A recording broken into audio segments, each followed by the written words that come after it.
Hello friends, welcome once again to Ghosh Company. Today, I'm very excited to actually start 2021's program on Ghosh Company, and I was actually very eager to meet you all. For a while we haven't met, so today is that day when we are meeting once again. But unlike the other times, today we have a guest who will be talking much more and shower us with his insightful moments about the most discussed topic, perhaps, of 2020, which is the obvious COVID-19. Uh, while working on what would be the first video, I was hovering about many other topics. I was thinking about a lot more different kinds of topics. In fact, I found some. But later on, what I realized that nothing is more important to discuss is COVID-19. And why COVID-19? Already we know much about it as of now. What I felt that as a layman, I know a lot about COVID-19, but at the same time, I'm hearing a lot of different things in terms of precautions, in terms of what's coming up next and stuff like that. So I felt it will be the best to hear it from an expert in the field who can provide his valuable insights, and there won't be any confusion. And why me alone? I felt like sharing all these insights just with you. So today we have a guest who is a scientist and a virologist with 13 plus years of experience, Dr. Sayantan Bose. I have known Sayantan for about little over 2 decades now. And it's been a pleasure that he has actually going to talk to us and share his insights with us today amidst this pandemic. And hence, as you can understand, we are doing everything over a virtual platform. It's been a pleasure, really. But before we actually go and start bombarding him with questions and stuff like that, I would like to give you a certain background of Dr. Bose to give you an idea of his academic journey. So he hails from the city of Calcutta, India, and now Kolkata. So he studied actually in the Future Foundation School of Calcutta, and we were in the same class. That's one of the biggest reason for the excitement today. Subsequently, he studied his bachelor's at the Presidency University now in human physiology. And after that, he did his master's from JNU in life sciences. And subsequently, he moved up for his higher studies and joined Northwestern University to do his PhD. He still didn't stop. He was actually looking forward to an oncoming journey. And after PhD, he joined a very prestigious lab, which actually specializes in viruses and virus-based research. At Harvard Medical School, he actually joined the lab of Sean Patrick Whelan, and he gained a lot of experience about how to work on viruses and all those kind of virus behavior. And probably one of that reason is he is here with us today. After that, currently, after finishing his postdoc, his interest in virus didn't really shrink. He actually joined as a senior scientist, Autonomous Therapeutics in US. And he's going to join us within a few minutes today and chat with us live and provide us some insights about what to do and what not to do or trust about this COVID-19. And it's just not me. I think you are also equally curious to learn more about COVID-19. So why trust fake news? Let's go and hear it straight from a scientist. So stay with me. Sayantan will be joining in a few minutes. All right. So friends, welcome once again to one more exciting session of Ghosh Company. This is our first session in the new year, which means in 2021. And as always, I was very, very eager to see all of you. And today I'm very excited, not only because we are beginning the new year, but also because we have a guest, a very relevant guest with us who is a scientist and who is going to enlighten us about the most, I should say it's the hot topic of this millennium, we can say that. When the new year started, what's the first thing that came to your mind? Certainly, most of you will agree that it's COVID-19, and it's still there. So today, we know a lot of things about COVID-19. we sometimes fail to rely on, whether we should trust this or we shouldn't trust this. So I thought the best thing will be to have a chat with a scientist who is also a friend of mine from school, from the Future Foundation School, Kolkata. And it's a friendship which has, we were just chatting right before this session, that it has completed 25 years. So I'm very happy to have Dr. Sayantan Bose with me, who will actually enlighten me on the aspects of COVID-19. I should in brief say that Sayantan is a senior scientist at Autonomous Therapeutics right now, and he's actually joining me straight from Maryland. And he is a virologist with 13 plus years of experience. So welcome on board, Sayantan. Very nice to see you after many years. Thank you very much, Abhishek. This has been wonderful. I can't say how nice it has been chatting to you, and thank you for the invite as well. Thank you so much. Absolute pleasure.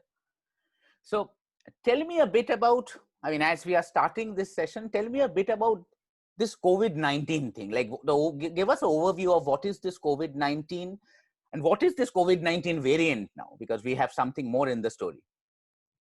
Okay. So one of the things that I've been talking about when I've been talking to people is to say that firstly, COVID-19 is the disease, and this virus itself is called SARS-2. So that's just the name that the scientists have given. So it's a group, it's part of a group of large family of viruses. And what I want to specify is that it's not something which just came out of the ordinary. It's something that has been a part of a family for a long time. So other members of the family, for instance, one virus I can tell you about, it's called OC43. It has a pretty generic name, but pretty much every one of us have already gotten it. And it is a coronavirus. So if you're scared about the coronavirus, we've already had this throughout, and it just gives you like a very mild cold symptoms, which you'd hardly notice. And it's prevalent throughout the world. So just to state an example, that this is just part of a family which has been there, but this certain virus is, of course, a new one that came out in the family. And and it's been spreading very rapidly. The problem is all the coronaviruses before this, mostly, let's say about 10 years ago, nobody studied coronaviruses because they were as simple as that cold virus and nobody cared. But then SARS-1 came up, which caused a lot of deaths in China. And then MERS came up, which is the Middle Eastern Respiratory Syndrome in Middle East. And it spread to Japan and Korea as well. And then finally, this happened this is the third pandemic that is actually happening for coronaviruses. So as you can see that these viruses have slowly evolved into a way where they have started getting a bit more problematic for us now, that because they've started to have more deaths and cause more severe disease. So same way as all viruses evolve, this SARS-2 is again evolving, and it has accumulated these smaller mutations there are small changes in the genome of this virus, which allows the virus to grow more rapidly. That's what the scientists have eventually found out, that we see that this virus spreads more rapidly than the previous version. But the virus is still called SARS-2, but it is a small variant of SARS-2. All right. So that's a fairly very good basic perspective you have given about COVID-19. And once I hear it from your mouth, it doesn't scare me that much when you say that, because it gives a very a sense of acceptance. I think we all have to accept the virus. Directly or indirectly, we are accepting the virus. It's there in the environment, but who gets it and who shows the symptom? I think that's the major question, and that's the most uncertain part, which is creating a chaos across the world. I would say that. Yeah. So coming back to the virus, conventionally now, if we go to different government websites, like either for Canada or for India or for US, we have all the precautionary methods lined up. And I think today our audience will be most interested in that part, that how can we prevent ourselves from this infection. So coming back to that part, the most common two things we have heard is social distancing. Mm-hmm. We all know now what is that. And we also know that we have to, if we are getting out, getting exposed, we have to wear mask. So just tell me a bit more about that, like how this thing will actually prevent it, and if there is any additional precautionary method that we are missing out. Okay. So let me start with like talking about my own experience handling these viruses. Okay. So these viruses, they can be aerosolized really easily. So as a result, like that's why we get them in lungs. That's why we can transfer it from person to person. And that's why masks are one of the most essential like, ways to, like, I would say the number one way to block the spread of the virus. And of course, social distancing, because it reduces the amount of distance the virus has to travel before it gets to the next person. And the other thing about surfaces, so it is, I would say, and CDC is also finally come down to that conclusion that, and we've already known as virologists, that the the surfaces are kind of secondary. Yeah, it is true that you do not want to touch surfaces and then touch your face, but what I want to emphasize is that in terms of like cleaning, wiping surfaces, do not ignore the fact that it can actually transmit through air and through human to human.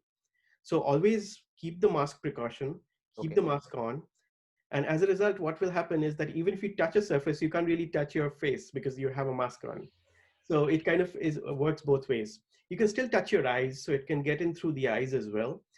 So that's something, and for us, we wear glasses all the time, so we hardly Yes. touch Oh our eyes. yes. So that helps us that way. But that's the major thing. So firstly, wear the mask and social distance, because that will prevent direct human to human transmission, which is the number one way to transmit the virus. And secondly, yes, I mean, whenever you're touching surfaces which are like highly used surfaces, you don't have to clean each and every surface of your home, but like doorknobs, door handles, and those kind of things where a lot of people coming and going in might be touching. So the fact is, like, there's a fun fact that I keep telling people, that if you dip your hand in a bucket of virus, Right. nothing will happen. But then if you wash that hand with soap and water, then all that virus is gone. So even if you touch the virus, it's fine. Just make sure that you wash everything before that. That's what happens to us as well, though we wear gloves, but um, that's the theory. So I think that is a fascinating insight, and I think for our friends and viewers, I should mention this, that a scientist is telling that you can dip your hands in a bucket of virus, but what is most important is don't touch your face after that, and don't put the finger in your mouth, inside your mouth, and wear a mask. That's the most important thing.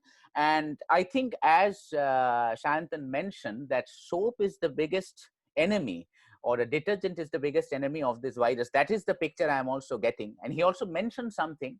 I think a lot of people actually, a lot of my friends also got this infection, and people back in India. And the question keep coming in, that why it actually harms the respiratory system. And it's a lay question, that is it like a higher form of common cold or flu? But I think one of the target organs of this virus, as you have said just now, is lungs. Can you provide a little bit more insight for our viewers?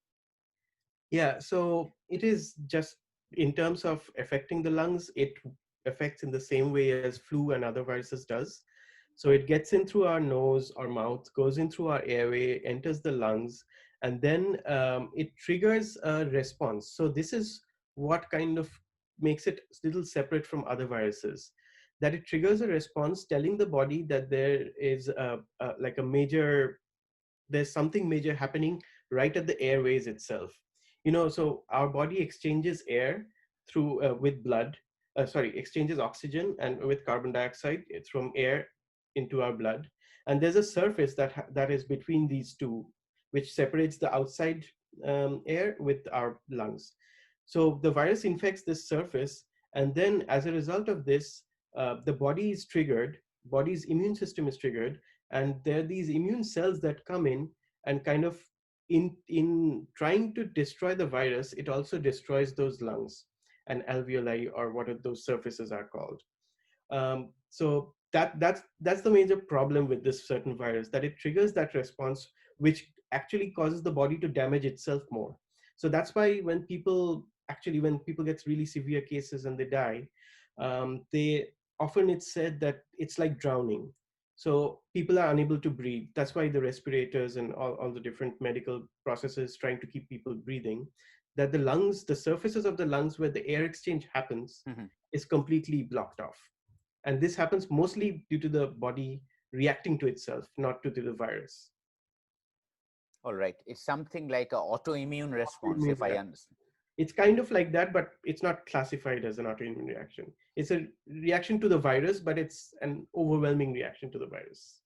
And I think based on some of the visible symptoms, what I have noticed and read Mhm. over last few months, that a lot of some of the severe cases I have studied, I have noticed that those people they are technically recovering right now. But Mhm. what they are actually saying and complaining that even though they are out of the hospital, they are trying to be as safe as possible inside their home, whether it's in Canada or in India, they are always complaining of respiratory trouble. It seems like they have lost their other normal being. There is Yeah. a permanent weakness and they think that they won't be able to recover. That's the kind of feedback I'm getting. And I think what you are saying, the Mhm. body acts against the body because Mhm. of this virus. It's like a double sword. It makes a lot of sense to me. Yeah, I mean the damage that it happens in the lungs is very severe once, like people who recover from this. So as a result, it would take many months maybe to recover from that kind of damage. That's why probably that these long-lasting symptoms stay. The virus also has another effect on the circulatory system, which is quite unusual for a virus like this. And so it also damages the certain capillaries and the way that the blood is passed through these capillaries. So that's why a lot of people are also having heart issues Okay. who are infected with these viruses. So there are two different, both the respiratory as well as the circulatory system is affected by the effects of this virus. It's not really clear how exactly it affects the circulatory system. The studies are still going on, but the pulmonary system is more like it's better understood because of that immune trigger which I just talked about. But nonetheless, it's actually affecting two of the major systems, which is respiratory and circulatory, or in other words, the lungs and the heart, Yeah. which are, I mean, we pretty much live on these two systems, and they are a lot interrelated in terms of the human physiology.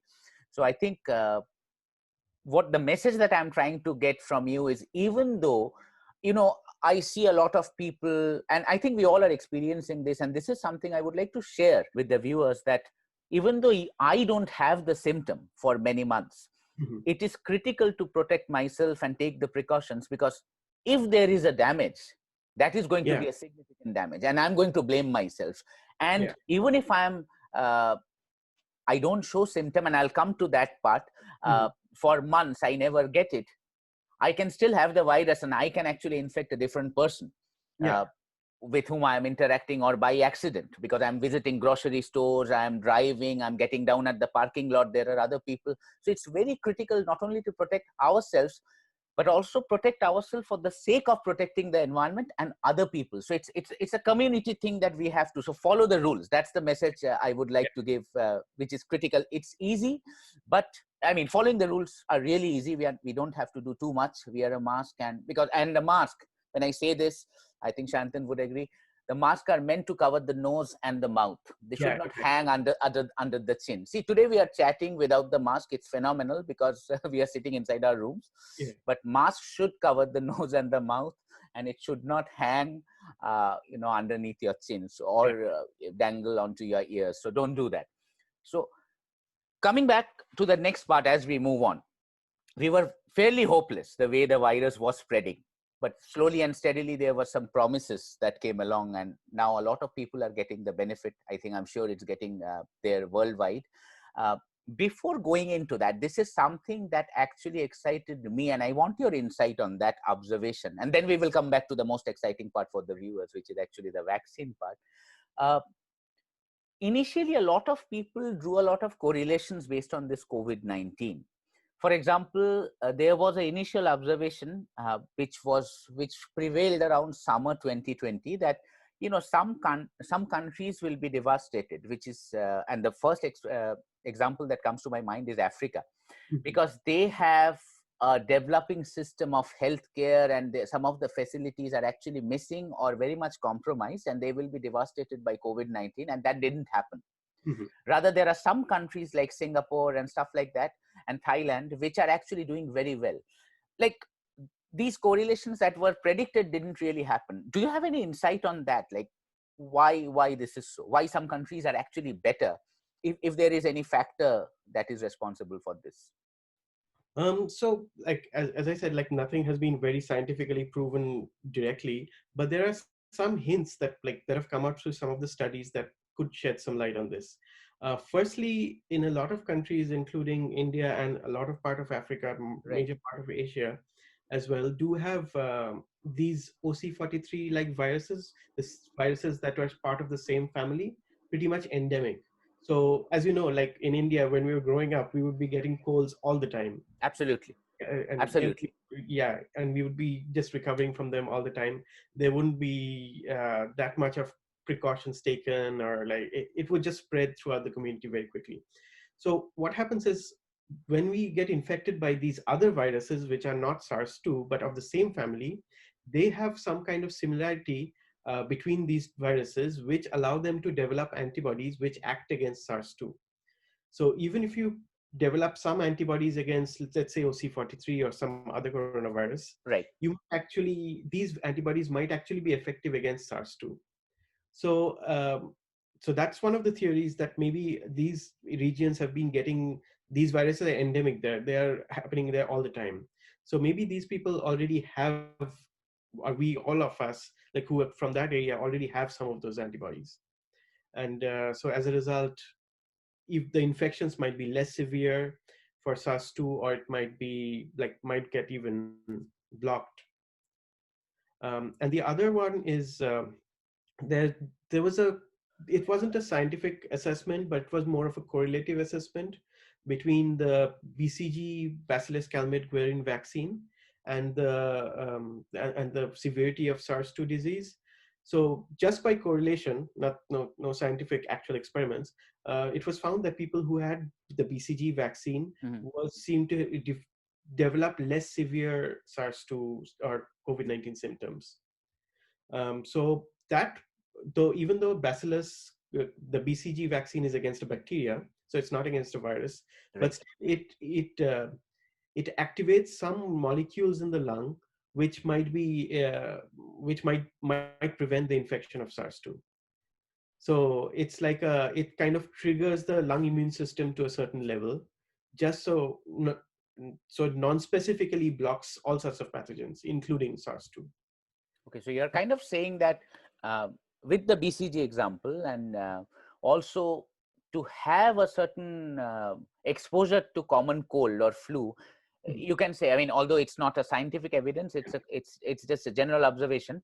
It's better to have that exposure of recurrent common cold, and that somehow shields us Mhm. from getting infected with this corona. Yeah, but it would be a coronavirus for coronavirus. So if you get infected with the common cold virus, which is not from Right. the same family, Right. then it won't offer any protection. But if we get infected with cold from the OC43 virus, which is from Right. this family, then you will get protected. Okay, like basically they are also from the same family. It means a lot. I mean, probably it can shed some light on the coming days. Now, before we move on to vaccine, I would come to the darker story first. I mean, it's not really a darker story, but it's a myth.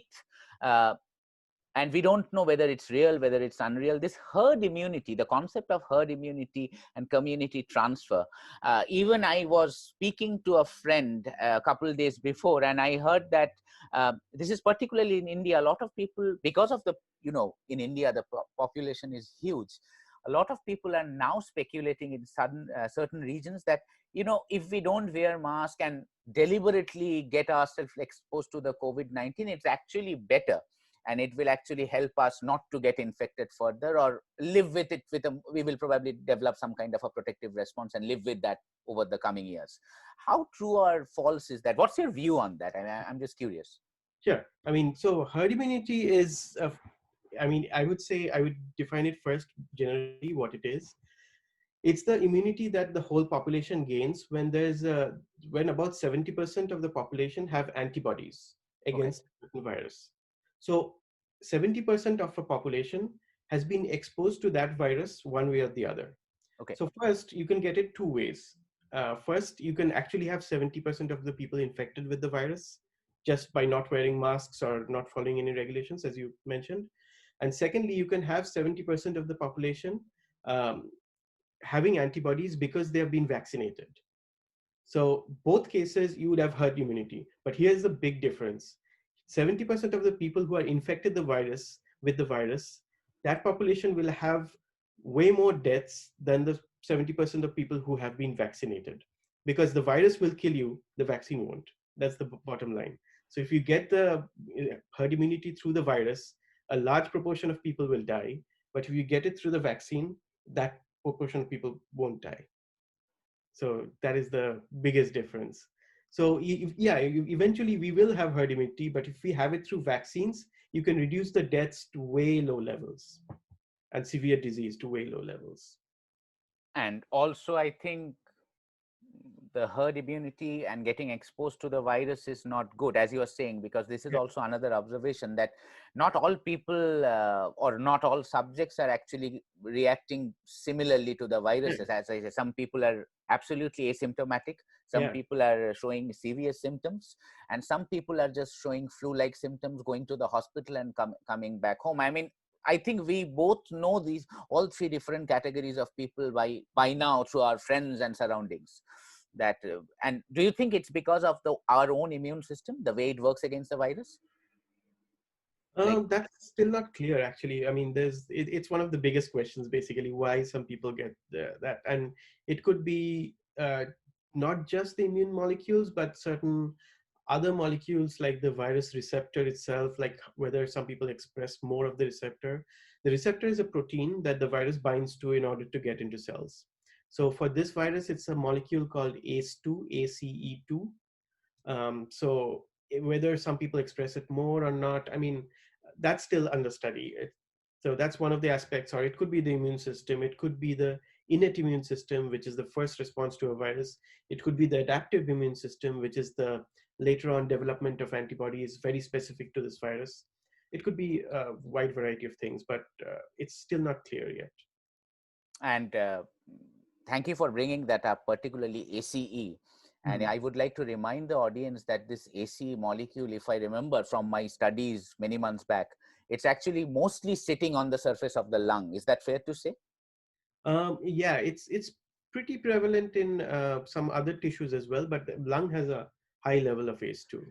So just to make the audience, because this will help them, I think. I mean, we don't have any PowerPoints. I'm sharing Yeah, this with the yeah, audience today. We are not. It's like two people chatting on a very relevant topic, and we are not having any slides or PowerPoint. I will try to add some in the description box, some links which will actually help to comprehend the discussion more. And what he just said, that uh, there is a protein actually, which he said it's a receptor. It's actually called ACE, which is sitting mostly on the surface of our lungs. And the virus, when we actually get the virus inside our body, it goes and sits into these receptors, and it's like, you know, it's like when we take an electrical appliance and when we put the plug into the socket. It's that kind of a mechanism, and when they bind together, then the reaction starts, which we don't want. So it's like the virus and the receptor, they bind together, and that actually triggers all the bad effects or the chaos.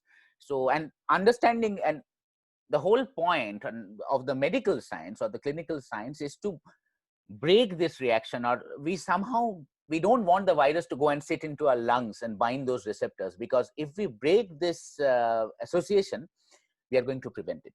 That's the whole idea. And saying that, now I would like to ask Sayantan to shed some light on broadly on the two vaccines that we have. I think one is from Moderna and the other one is from BioNTech. Pfizer have collaborated in Canada. Very similar doses have started. I mean, you know, I think one injection is roughly between 0.3 and 0.5 ml, and and you have to have a second dose because it's a vaccine. So you have to come back after a few days and get the second shot. Otherwise, it won't be that effective. So Shantan, what's your thoughts on the vaccine? I mean, is it a positive hope for the coming days, or it's a temporary measure? No, I think of course it's a very positive hope, and it's an unbelievable amount of work that has gone in, and I can't even imagine like vaccines, because I've been in this field for so long, that a vaccine can actually be developed and tested this quickly. So this has been an amazing achievement. and the effectiveness of the vaccine is also really good. So for when you're trying to make a vaccine, you know the basics. You need to introduce a small amount of the virus, or sorry, a small protein of the virus, which is not the whole virus itself. So you can't get infected by a vaccine. You put a small protein of the virus into the body, or even a part of the protein, just a tiny little bit, and then that triggers an antibody response, which will eventually protect you. That's what all the vaccines are: measles, mumps, polio, Mhm. everything. That's how it works. So we know the basic principle, and that's how these two vaccines were developed.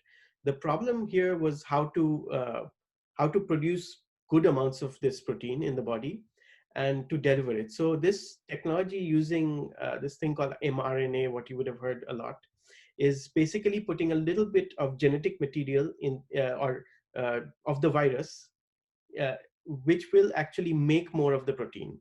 And then this genetic material is completely destroyed. So that's the best part, that this vaccine, even when you take it, it'll be there for 3 or 4 days. I think that was the lasting period for the mRNA. But after that, it completely degrades. So you will have nothing left in the body that will actually be of any problem, and it will never infect your nucleus, because this is not designed to go inside your nucleus or modify your own genes. So that is completely wrong. If there's any information that's going out there that is going to modify your genes, it cannot happen based on the design of this molecule. And this molecule is going to go away after 3 or 4 days, just producing enough antibodies that is needed for you to prevent the infection of the virus. And then the second booster dose is just to enhance that amount. It's like a chain reaction. So you add a little bit, and then you add some a bit more again, and the body reacts even more and produces more antibodies. So in the end, after about a month or so, Mhm. you would be really immune to this virus. And do you see like any thoughts or scientific insights of this virus coming back? Like, I mean, based on what we used to say as a child in India, that, I remember the time of spring, particularly March and April, like every year, we already know in our head that we are going to get common cold because Mhm. it's season change. And before that, that was the exact time in India when we will be having all sorts of common cold medications just to prevent ourselves and stay healthy so that we can go and sit for the exam. That was the mindset.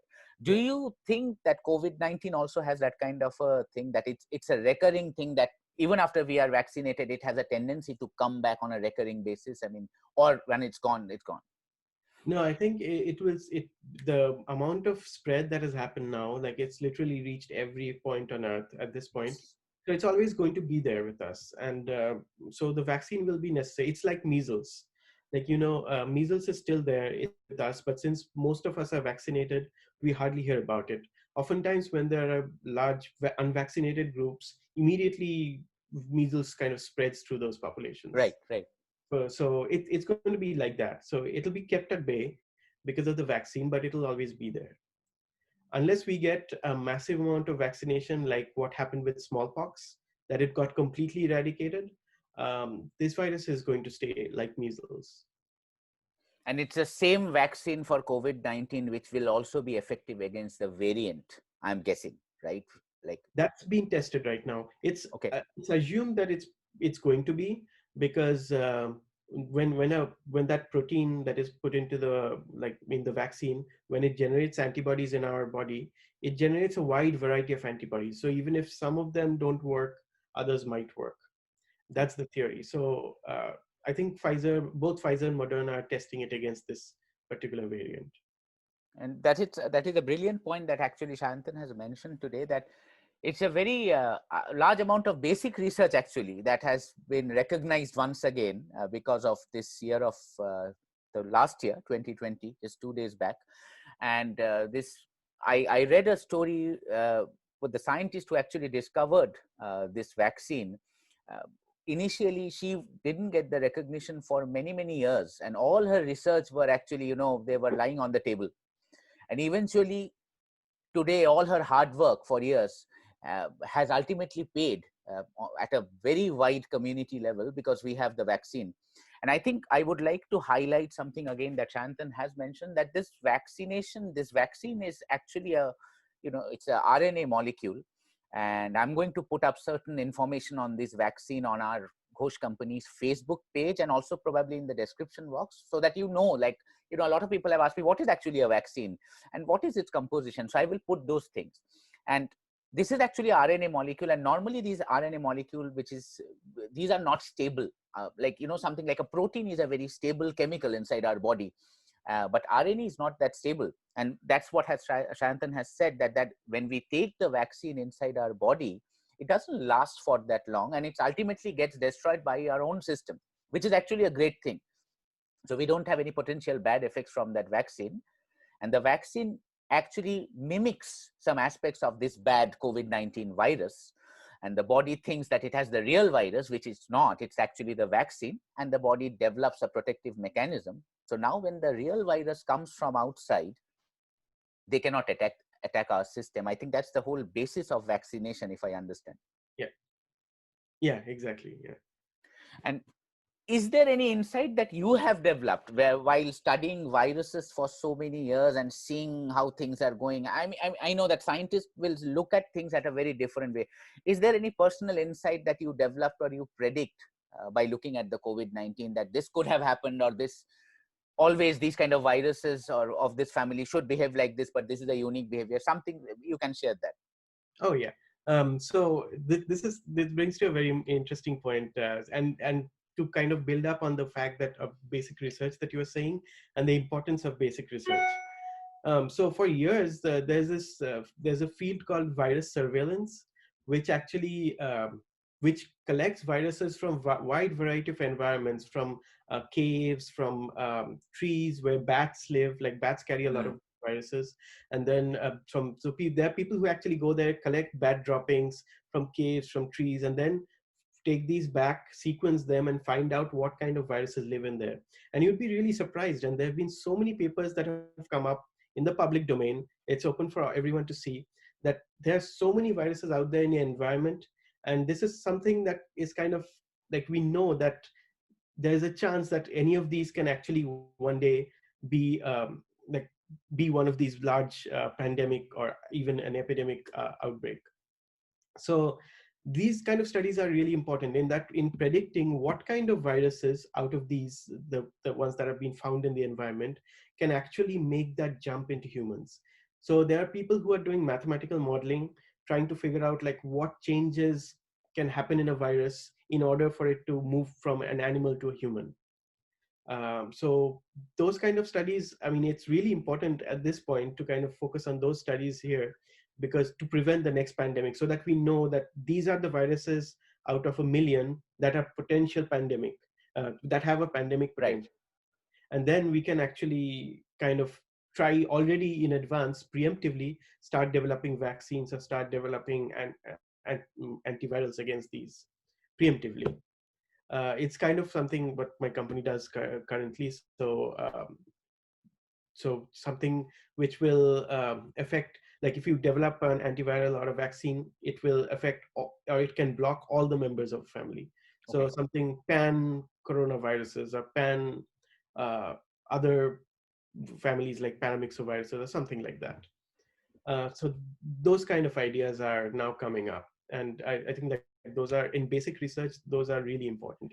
And this virus, so people had actually found this virus, and there's a paper that was published in, I think it was 2011, that people had done a survey of that region in China, and they had found that these viruses already existing in bats, which were coronaviruses and very similar to these viruses. People had published it. It was all in the public domain, but just because there's no funding, the government is not interested, like nobody cared. And like eventually one of those viruses jumped into animals and eventually into humans. So yeah, you raise an important point there. I think what you are saying is the first thing that I'm realizing now, that all of a sudden in most of the countries, I would say, you mentioned a very critical point: funding. I mean, research cannot happen without funding, and recognition of probably all the domains should be recognized. But I think now we will also see, a preponderance of the funding going towards COVID-19 research. I mean, it's needless to mention that it's not that cancer or the brain diseases are less important, but certainly COVID-19 research will also gain a lot of momentum. It has already gaining a lot of momentum, I should say. And I think all the people, all the scientists, scientific community, including what you just mentioned and your company, now they are probably going to work and design more effective vaccine in the coming years, because no one wants this damage, this huge damage of a civilization to come back. Yeah. So as we are moving closer to the end, one thing I would like to ask Sayantan, because something I was looking at the numbers across the different provinces of Canada and world. One thing people, it's in our head that when we get COVID-19, there has been a lot of death. Not to deny, there is a lot of death already. But one thing that somehow, when we look at something, when we look at numbers, or when we look at media, certain things are not given a lot of preference. But personally, as I have looked into the numbers, I have realized that yes, there is a huge amount of population that's getting exposed to COVID-19. That's true. There Mhm. has been a significant amount of death. That is true as well. But more than the deaths, there has been a significant amount of recovery, which is a Mhm. much higher number. So it's not that if I eat up the virus, I'm going to die and that's my final destiny. It's not. Yeah. There has been, we are not actually focusing much on the recovery, but I think it's very important to lessen the fear in people that, if you, a lot of people are panicking when they are getting tested positive for COVID-19. Don't do that, because having this virus doesn't mean that you are going to die, because the recovery is significant, and probably the amount of people getting infected, the amount of recovery will increase in the coming months or days, because now we have a vaccine, we have an additional protection. So that's a hope, that's a positive thing, and ultimately we want to stop the number of deaths to zero, and the recovery should be 100%. That's an ideal goal, but there is a significant amount of recovery that is also happening. So Yeah. I think we should talk about this aspect, which is actually a positive side to look upon.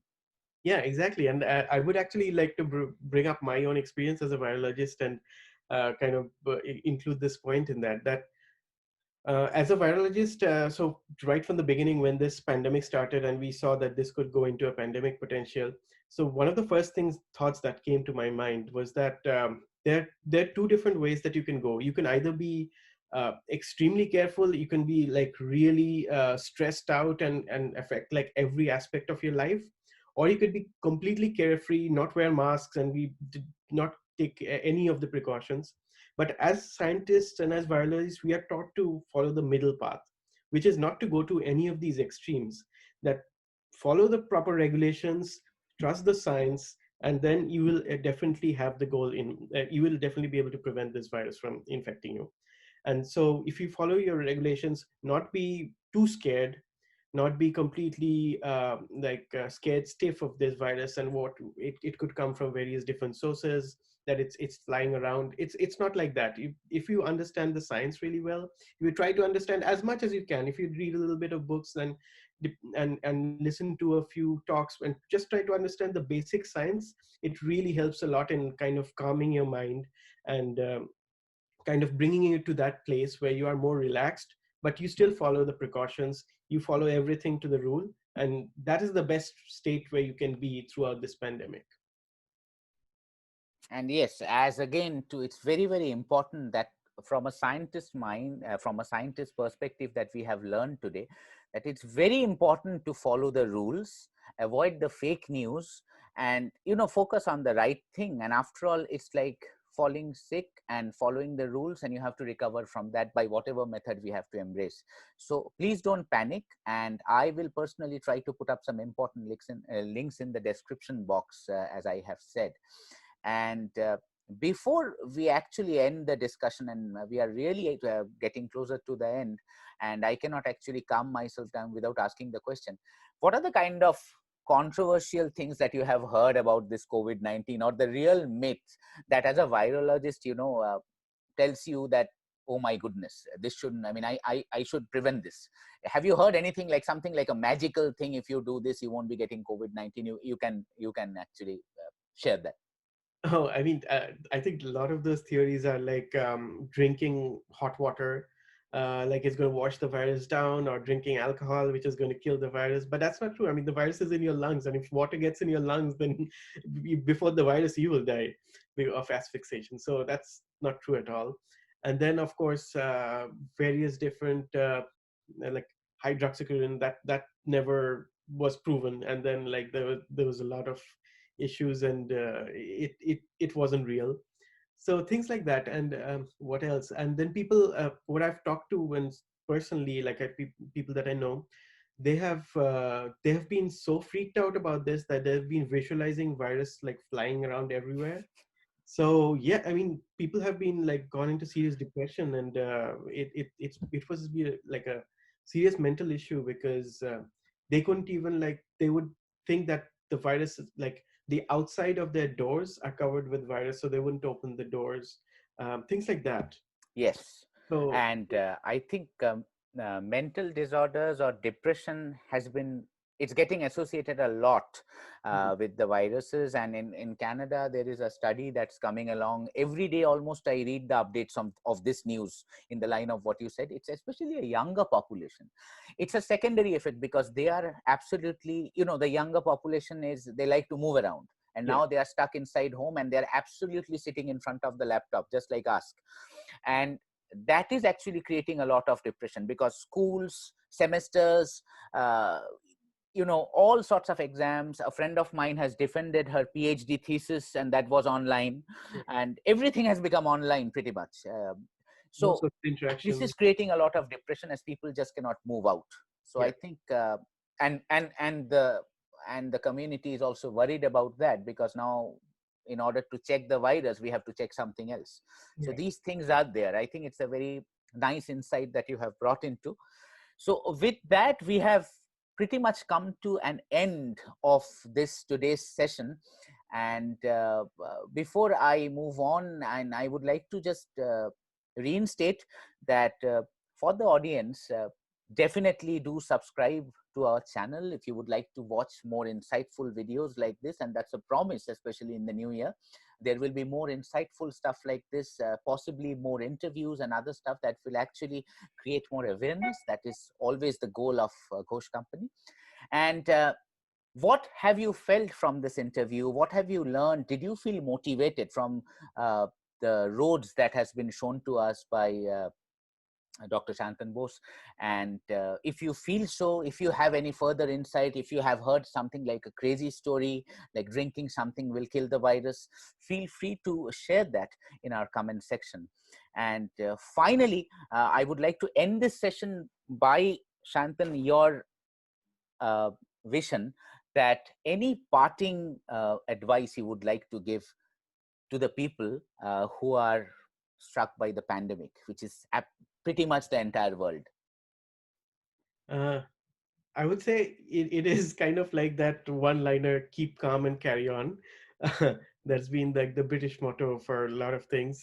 But it is actually very relevant here, that just be calm, follow the rules, and we will get through this for sure, because the vaccine's almost here. Yes, And within a few months, it's going to achieve a coverage which will get close to the herd immunity that we are looking for, and eventually this will be stopped. But we must always be aware, we must look for future pandemics. We have to do better next time. We cannot let it happen, let the whole economy, whole world shut down like this. Next time we should be better prepared. absolutely. That's keep calm. That's what a scientist has said. I think that's critical and very nicely. Uh, at least I can say, and I was sharing this, that in 2021, we have also educated ourselves that at least we know there is a vaccine. We have moved, we have something, we are better equipped for sure than 2020 with respect to this COVID-19. And what more we can want? But we have to get to the final results. And I think everyone is concerned, everyone is moving ahead, and we will get there. So we shall overcome, as we say. Thank you so much once again, Shantan, for joining us at Ghosh Company. It's an immense pleasure to talk with you and get, clear up a lot of FAQs on this coronavirus thing and COVID-19. And I hope it helps our audience as one of the first major session of this new year. Thank you so much for joining. Thank you so much for the invite, Abhishek. Yeah.